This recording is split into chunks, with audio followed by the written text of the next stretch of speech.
Če je kateri avtomobil v zadnjem času povzročil pravo evforijo številk povezanih s prostornino prtljažnika, je to Golf variant. 605 litrov meri njegov prtljažnik, kar je trenutno razredni rekord. Če seveda ne upoštevam, da ima karavanska Octavia še nekaj litrov več prostora, da bo imel prihajajoči karavanski Civic s 624 litri večji prtljažnik od obeh in da pri Toyoti pravijo, da če bi upoštevali vse majhne predalčke in dvojno dno, da bi tudi njihov prtljažnik meril preko 600 litrov. Te številke sem kar utrujen ratov. Ste pa najbrž dojeli, da kakšen liter gor ali dol ne pomeni kaj dosti in je vse skupaj bolj marketinške narave. Zato grem za začetek k nečemu drugemu, k sami obliki.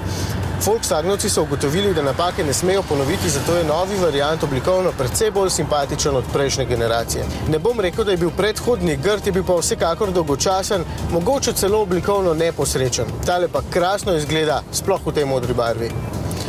No, prav ta ima še nekaj dodatkov in 1,4 litrski bencinski TSI motor pod pokrovom, zato je cena nanesla na dobrih 21.000 evrov, kar je podobno ceni testne Astre.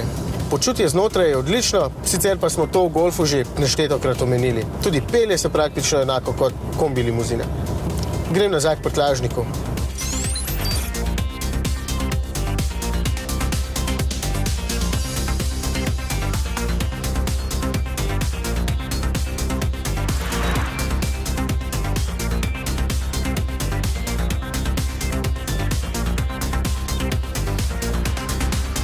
Spet bom pohvalil druge stvari, ne samo prostornine, čeprav je res impresivna. Predvsem dolžina me je prijetno presenetila in se mi zdi itak bolj pomembno od same višine prtljažnika. Tudi tukaj je pametnih rešitev, zank kar nekaj, seveda je tudi dvojno dno, pod katerim se skriva ogromno prostora.